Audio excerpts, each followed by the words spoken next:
PIB Radio Network. Petulance in Broadcasting. Navy pilots take hours at TSA checkpoints to get to planes. The partial government shutdown is impacting the Navy's ability to project power over Iran. Several pilots aboard the U.S.S. Abraham Lincoln reported wait times up to 4 hours to reach their FA-18F Super Hornet fighter jets in time for scheduled sorties.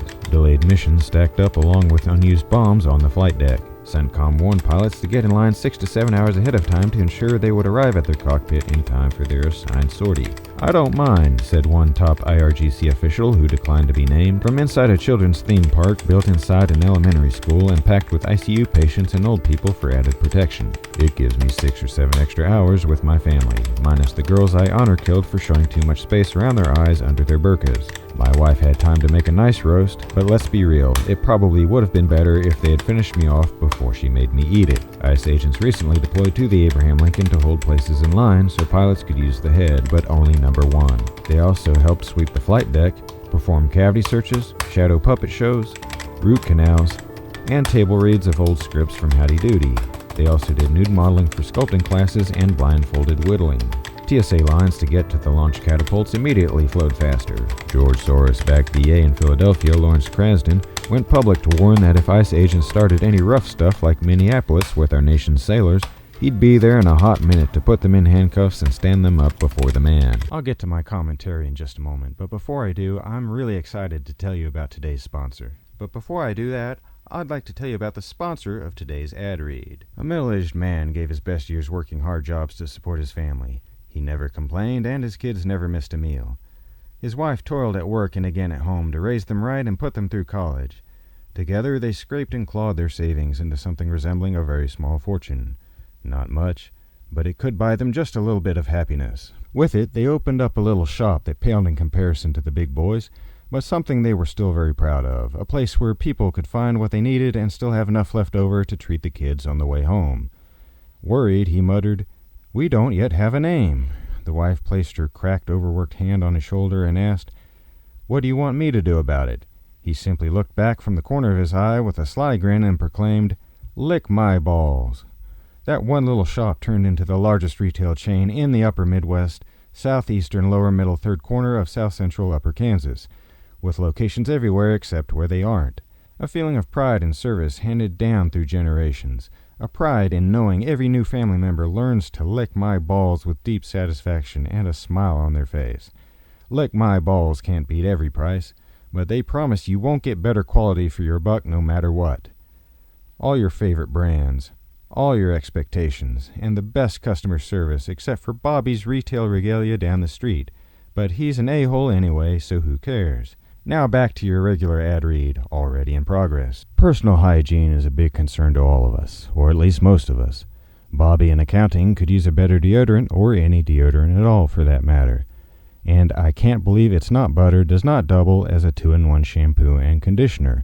But not everyone can afford the toiletries and devices to maintain proper care in all our hard-to-reach nooks and crannies, especially back there. And if you're blind or disabled, it can be even worse.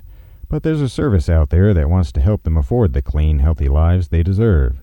You want service dog bidets. Hand-picked volunteers train special service dogs starting on peanut butter crammed into tight spaces like vice grips.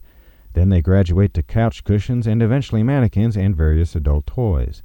Then their volunteers spend hours with the canines watching adult films, showing how to maneuver their tongues in appropriate fashions to get down in there nice and deep so they don't miss anything. Or as Senator Lindsey Graham calls it, a hole-in-one. They've rescued thousands of stray and abused dogs from a life of neglect and given them hope and a tasty snack. If he was really man's best friend, he'd be willing to take one for the team. He already eats strange poop he happens upon on the ground. At least now it's coming from someone he trusts. A special treat for your special boy. He's such a good boy, yes he is.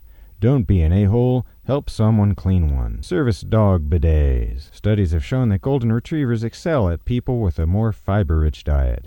We also have dachshunds for people who consume a lot of pork, potatoes, and leafy greens. Dobermans for meat-intensive foods like bratwurst, franks, sausage, and cannibals, or French poodles for those leaning toward fruits, dairies, baguettes, and, strangely enough, Doritos. Now back to the commentary. For all the possessive names and words that end with an S, People who put an extra S after the apostrophe are cowards and a-holes, no matter what Stephen King says. They should have all been wiped out by Vlad the Impaler, but a thick spike up the rectum would have still been too good for them. It's the moral crisis of our time. Billions are wasted every year on mind-numb Neanderthals who waste ink and digital electrons on an extra S when none is required. It's pure vanity, like a chick who can never say no to a bigger boob job or Jesse Waters' latest round of hair plugs. It's the Harvard smugness of total idiots who think they're splitting the atom by living life beyond the apostrophe. But no amount of martinis and smugness can still paper over your failed marriage and kids who don't love you. Not since you ran over their cat in the driveway. Then put the car in drive, ran over it again, put it in reverse, and tacked on one more for good measure. And barbecued it for Memorial Day, you sick prick.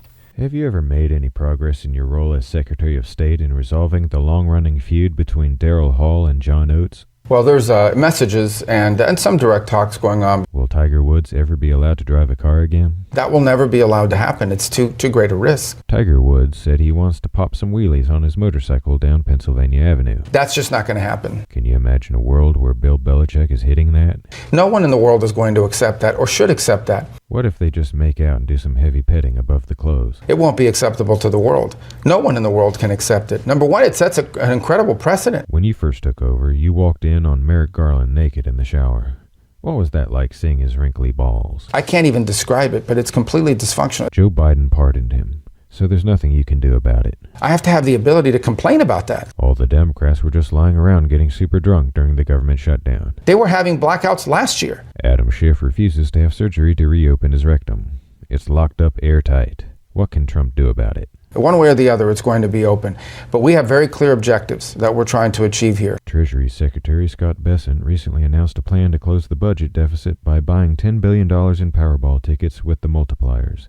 Does that sound like a good idea to you? And if that opportunity presents itself, we're going to take it. Many congressmen have expressed a desire to join the White House tandem dance team. And they're going to do it through a well-established mechanism that everyone else has agreed to. Do you think they're as good as they say they are? We saw recently where they've lied. You're making everyone at the State Department wear tutus and take ballet classes.